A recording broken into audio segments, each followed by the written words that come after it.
नमस्कार शेतकरी मित्रांनो, शेंडगे ॲग्रो सर्व्हिसेस एक पाऊल प्रगत शेतीकडे या आपल्या यूट्यूब चॅनलला तुमचं सर्वांचं स्वागत आहे. शेतकरी मित्रांनो, शेवगा हे असं पीक आहे ज्याचा मेडिसिनल खूप फायदा आहे. जीवनसत्व ए असेल किंवा अजून लोह ह्याच्या शेवग्यामध्ये लोहाचं एक प्रमाण भरपूर असतं. आणि मोरिंगा पावडर जे की सध्या खूप एक्सपोर्टसाठी म्हणा किंवा आपल्या मेडिकलमध्ये जास्त प्रमाणात वापरले जाते. तर जे या पिकाचा मेडिसिनल जास्त फायदा आहे आणि याच्यामुळेच त्याला रेट चांगला भेटतो. तर अशाच आपण आज एक आपले कोळवडी परिसरातील शेतकरी आहेत, त्यांच्याकडे आपण आज त्यांच्या शेवगा बागेला भेट देणार आहोत. तर चला पाहूया. नमस्कार गुळवे मामा. नमस्ते. सर्वात प्रथम आपल्या प्रेक्षकांसाठी तुम्ही तुमची ओळख थोडी सविस्तर सांगा. नमस्ते, मी लालासाहेब कोंडेबा गुळवे, राहणार जोगेश्वरवाडी. माझं क्षेत्र आहे कोळवडीमध्ये. तर शेतकरी मित्रांनो, गुळवे मामांची शेवग्याची बाग आहे.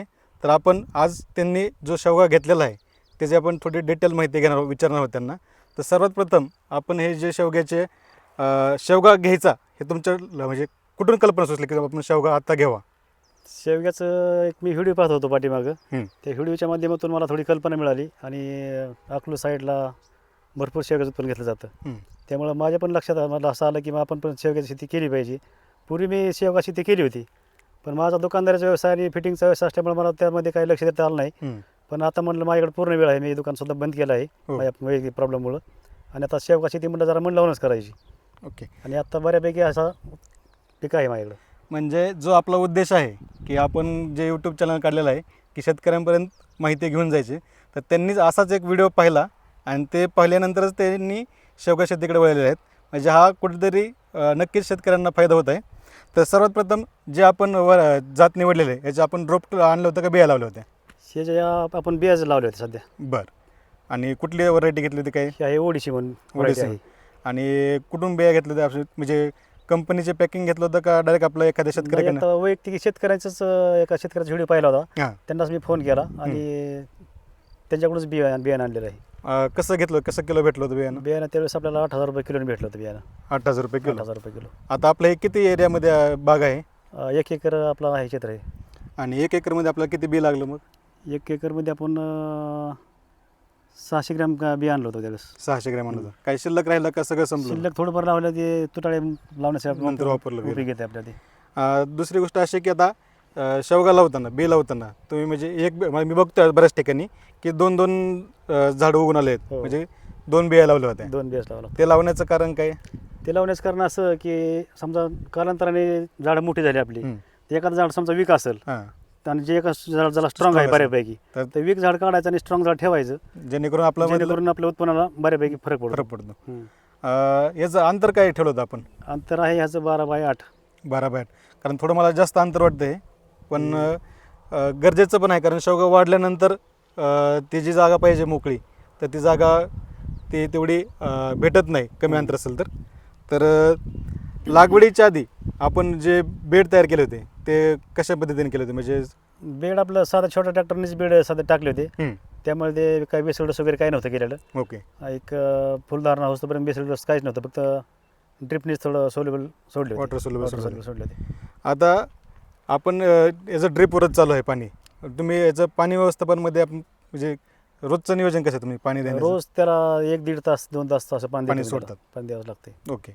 आणि नंतर आता जेव्हा फ्लॉवरिंग लागलं तर खत व्यवस्थापनामध्ये आपण म्हणजे आतापर्यंत तुम्ही काय काय खत दिलेलं आहे तेवढं सांगितलं तरी चालेल? काय प्रॉब्लेम? आतापर्यंत आपण सुरुवातीपासून 19-19चं ड्रेसिंग केलं होतं. त्यानंतर 12-61, 13-40-13, नंतर मिलांज आणि नंतर 052-34 वगैरे सोडलं होतं. आणि आता ह्याला बेसल डोस आपण केलेला आहे. त्यात शेणखत, कोंबडी खत आणि बेसल डोस असं त्याला दिलेला आहे.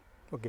म्हणजे याचा प्रत्येक स्टेजनुसार तो खताचा डोस असतो. म्हणजे ज्यावेळेस व्हेजिटेटिव्ह ग्रोथ गरजेची, म्हणजे ज्यावेळेस आपलं झाड वाढलं पाहिजे, त्याला ब्रांचिंग झालं पाहिजे, त्यावेळेस 19-19 असेल किंवा अजून दुसऱ्या कुठल्या वॉटर सोल्युबल असतील, ज्यावेळेस म्हणजे फुल लागलं पाहिजे, तर ते फुल लागताना कुठले वॉटर सोल्युबल दिलं पाहिजे. फुलाचं रूपांतर कळीत ह्याच्यामध्ये शेंगेमध्ये होण्यासाठी आणि ते उत्पन्न होण्यासाठी, मग त्याची फुगवून व्यवस्थित होण्यासाठी 052-34 असेल किंवा 13-40-13 असेल, तर अशा पद्धतीने त्यांनी खताचं नियोजन केलेलं आहे. तर अजून आता आपण शेवगा लावल्यानंतर आता सगळ्यात महत्त्वाचं छाटणी म्हणजे कटिंग प्रॅक्टिस जे म्हणतो, तर ह्याची छाटणी कधी घेतली होती आणि किती ह्याच्यावर असताना म्हणजे उंचीवर असताना? छटणी आपण 3 महिन्याच्या ज्यावेळेस आपलं झाड झालं त्यावेळेस छटणी घेतली होती. त्या झाड आपल्या हाईटला गेलं होतं 5 फूट. हां. आपण त्या 5 फुटाच्या हिशोबानेच कटिंग केलं होतं. बरं. आपल्याला छोटं असताना कटिंग करायचं नव्हतं, हं. कारण त्याचं पुढचं एक टेक्निक आहे, आपल्याला प्लॉट आडवा बनवायचा आहे नंतर. बरं. भविष्यात आडवा जर प्लॉट केला हं. तर त्याचं उत्पन्न बऱ्यापैकी वाढतंय. असं म्हणजे व्हिडिओ पाहण्यात आले तर माझ्याकडं, त्यामुळं त्या आता- पद्धतीने छटणी केली आपण. म्हणजे हे मी आता शेवग्यामध्ये आम्ही खूप दिवसापासून आहोत. म्हणजे मी 5वी 6वीला असताना मी स्वतः बाजारात शेवगा विकलेला आहे. त्यावेळेस 5 रुपये पावशेरनी 15-20 रुपये किलो 15 रुपये किलोने विकलेलं आहे. आणि आता सध्या रेट तर खूप आहेत. तर म्हणजे आडवा प्लॉट करणे हे मला काही म्हणजे हे माहीत नव्हते. तर म्हणजे हे आडवा प्लॉट करणे काय? आडवा प्लॉट आता अकलूज साईडला जर आपण सरासर शेतकरी आहे ना, तो आडवा प्लॉटच्याच सध्या तयारीत आहे आणि म्हणजे करतात. बरं. आणि त्यांचं उत्पन्न बेनिफिट त्यांना इतकं भेटते ना बऱ्यापैकी. बरोबर आहे. आडवा प्लॉटचं वैशिष्ट्य काय होतं, आपलं व्हेजिटेटिव्ह म्हणजे झाड वरती वाढतं तर ते वाढायचं थांबतं, आडवं वाढतं, ब्रांचिंग वाढतात आणि शेंग लागते. म्हणजे शेंग त्याचं लागते, भरपूर शेंग त्याच्यापासून मग अशी फांद्या बांधत होता मी आल्यानंतर पाहिलं होतं.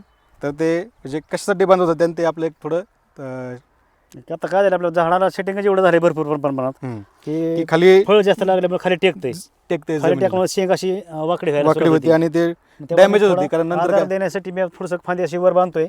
बऱ्याच ठिकाणी पाठीमागे बांधलेला आहे, तिथपर्यंत बांधत आलोय. याचा माल पण बघा, म्हणजे माल किती लागलेला आहे फांद्याला भरपूर बघू माल आहे शकता. सध्या, काय थोडं क्लोज घेतलं तरी चालेल की हे म्हणजे एका फांद्याला एवढा माल म्हणजे भरपूर माल लागला आहे. ठीक आहे, पुढे अजून फुलकळी चालू अजून आहे हो सध्या हो त्याची. चालूच आहे. हम्म. आणि अशी फांदी जर खाली टेकत असेल तर मग नक्की त्याचं सगळं आपलं झाडाला वर भरपूर बांधणं setting गरजेचं आहे, आहे. भरपूर प्रमाणात सेटिंग आहे.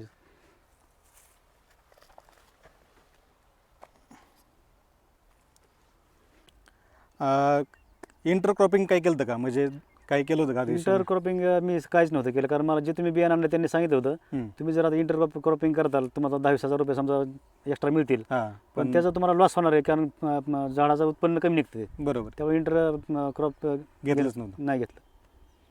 आता मला अजून एक विचारायचं होतं की जो आपण म्हणजे एक किडींचा प्रादुर्भाव की असं किंवा हे होते पानगळ होते किंवा फुलगळ होते, कधी कधी शेंग आलेली सुद्धा गळून पडते. तर या संदर्भात काय कसं म्हणजे आता आपला प्लॉट आता उन्हाळ्यात असल्यामुळं सध्या किडीचा लय प्रादुर्भाव आपल्याकडे नाही, पण पांढरी माशी समजा शक्य थोडीफार राहते. हो. आणि समजा बुरशीचा एक थोडा प्रादुर्भाव होऊ शकतो. त्यासाठी काय वापरलं होतं काय? बुरशीला आपण फ्युजन आणि M45 बुरशीनाशक वापरतो आपण. आणि पांढऱ्या माशीसाठी काय? ते चालतं, पांढरी माशी तेच चालतं. ओके. तसं जास्त डोस देऊन बी जमत नाही शेवग्याला, कारण ते लगेच ते त्याच्यावर हे होतो, इफेक्ट होतो झाडांवर. आता सर्वात महत्त्वाचा प्रश्न म्हणजे की अर्थकारण म्हणजे इकॉनॉमिक्स ह्याचं शेवग्याचं म्हणजे तुम्हाला किती खर्च आला मग सगळाच, म्हणजे मग तुमचा ड्रिप असू द्या, बी आणण्यापासून आता पण बियाणापासून आपला जर खर्च आतापर्यंत झाला तर 40-50 हजार रुपये आपले गेले असतील. कारण खतच आपल्याला शेणखत, कोंबडी खत, पुन्हा बेसळ डोस, हेच त्याला कॉस्टली गेलं. बाकी मग इतका खर्च नाही पाहिजे एवढा.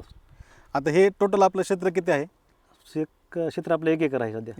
1 एकरला 40,000 ते 50,000 रुपयेपर्यंत आतापर्यंत खर्च आला. इथून पुढे जास्त खर्च नाही, कारण ड्रिप झालेला हा ड्रिप वन टाइम खर्च आहे. इथून म्हणजे अंतर्गत मशागती असतील, मग ते फवारणी असेल किंवा काय असेल, डोसेस असतील वॉटर खतांचे, त्याचाच खर्च असणार आहे.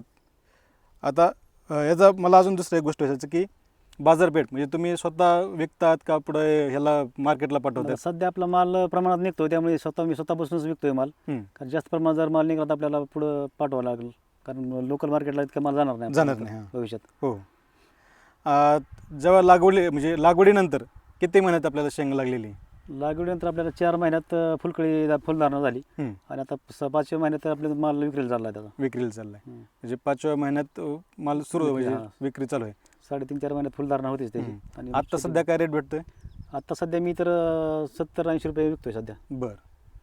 म्हणजे शेवगा असं आहे की मी पाठीमागे माझं आपलं मार्केटला विचारलं होतं, पुणे मार्केटला, गुलटेकडी मार्केटला, तर 450 रुपये किलो शेवगा होता. म्हणजे नक्कीच. आणि ही बाग पण इतक्या टायमिंगला आलेली आहे की ज्यावेळेस मार्केटमध्ये शेवगा कमी होतोय त्यावेळेस आलेले नक्की त्याचे 150-200पर्यंत रेट जायला काय हरकत नाही. अजून एक महत्त्वाची गोष्ट की मला आपण जे शेतकरी आहेत त्यांना तुम्ही काय सल्ला द्याल की बाबा शेवगा शेती करावी की नाही करावी?